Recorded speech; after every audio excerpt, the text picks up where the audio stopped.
வணக்கம். தலைமைந்து புலமை பரிசில் பரீட்சை 2026-27க்கு தயாராகும் மாணவர்களுக்கான முதல் பரீட்சை தாளின் 3ஆம் பக்க வினாக்கள், விடை காணும் விளக்கம். 12வது வினா, வயது கூடியவர் யார்? இங்கே 3 சித்திரப்படங்கள் இருக்கின்றது. அந்த படங்கள்ல முதலாவது அம்மாவும் குழந்தையும் இருக்கின்றனர், அடுத்தது பாட்டி இருக்கின்றார், அடுத்த ஒரு சிறு பிள்ளையின் படம். இவர்களில் வயது கூடியவர் என்பது மிக பொருத்தமானது பாட்டிக்கு என்பதாகும். 11வது வினாவை பார்வையிடுவோம். இந்த மூவரிலே வயது குறைந்தவர் யார் என்று கேட்கப்படுகின்றது. முதலாவது படத்துல தாத்தா இருக்கிறார், 2வது படத்துல சிறுவன், 3வது படத்துல தந்தை. நிச்சயமாக சிறுவன் உயரம் குறைந்தவனாக இருக்க வேண்டும். இனி நாங்கள் அடுத்த வினாக்களை பற்றி பார்ப்போம்.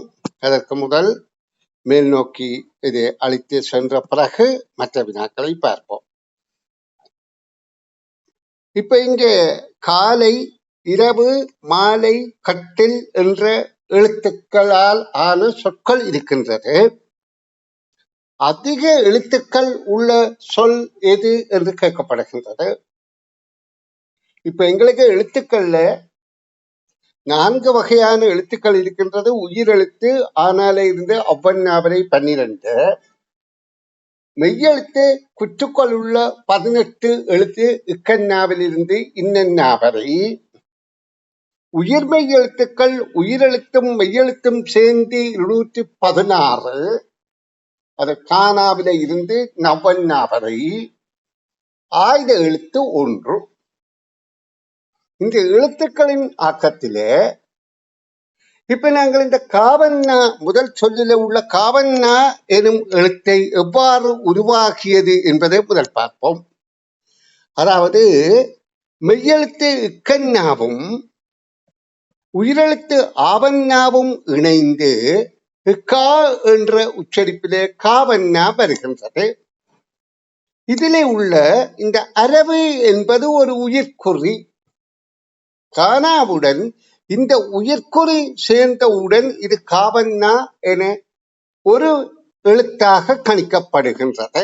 இந்த உயிர்க்குறி இன்னொன்றோடு இணைந்துதான் ஒரு எழுத்தாகின்றது. அதே மாதிரி லையன்னா என்பது எவ்வாறு வருகின்றது என்றால், இல்லன்னாவும் ஐயன்னாவும் இணையும் போது லை என்கின்றது வருகின்றது. இதுல லானாவோடு சங்கிலி கொம்பாக இணைகின்ற போது அது லையாக இருக்கின்றது. ஆனால் இப்பொழுது இது ஒரு எழுத்து என கழிக்கப்படுதல் வேண்டும். அப்ப நாங்கள் இங்கே எழுத்துக்களை எண்ணிக்கை பார்ப்போமாக இருந்தால், இதிலே 2 எழுத்துக்கள் இருக்கின்றது, இதிலே 3 எழுத்துக்கள், இதிலும் 2 எழுத்துக்கள், இதில் 4 எழுத்துக்கள். அதிக எழுத்துக்களை கொண்டது கட்டில் என்பது எங்களுக்கு வெளிப்படையாகிவிட்டது. இனி 15, 16 வினாக்களுக்கு செல்வோம். அதாவது 15, 16வது வினாவுக்கு இந்த உயிரினங்களின், இந்த பிராணிகளின் ஒலி மரபு சொல், அதாவது ஒலி குறிப்புகள், அவை எழுப்புகின்ற ஓசை ஒலி மரபு சொற்களை பற்றி நாங்கள் ஏனைய சில பிராணிகளுக்கும் ஒலி மரபு சொற்களை அறிந்து கொள்வோம். இதுல ஆந்தை என்பது அலறும். அப்ப நாங்க இதற்கு விடியளித்து விட்டு அடுத்து பார்ப்போம். இதே மாதிரி பூனை என்பது சீறும், ஆந்தை அலறும், மயில் அகவும், குரங்கு அலப்பும், குருவி கீச்சிடும், காகம் கரையும், வானம்பாடி பாடும், கோழி கொக்கரிக்கும், சேவல் கூவும், கிளி சொல்லும் அல்லது பேசும், நரி ஊளையிடும், சிங்கம் கட்சிக்கும், யானை பிளிரும், குதிரை கணிக்கும், புலி உருமும், கழுதை கத்தும், நாய் குரைக்கும், குயில் கூவும், வாத்து கத்தும், அணில் கீச்சிடும், பாம்பு சீறும், பூனை சீறும், பசு கதறும்.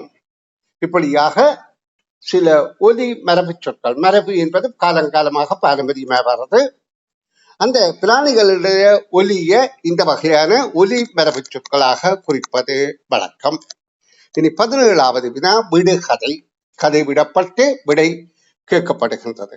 நான் சொன்னதை திருப்பி சொல்லுவாள் சிவப்பு சொண்டுக்காரி, அவள் யார்? கிளி. பச்சை கிளி என்பது ஆகும். நன்றி.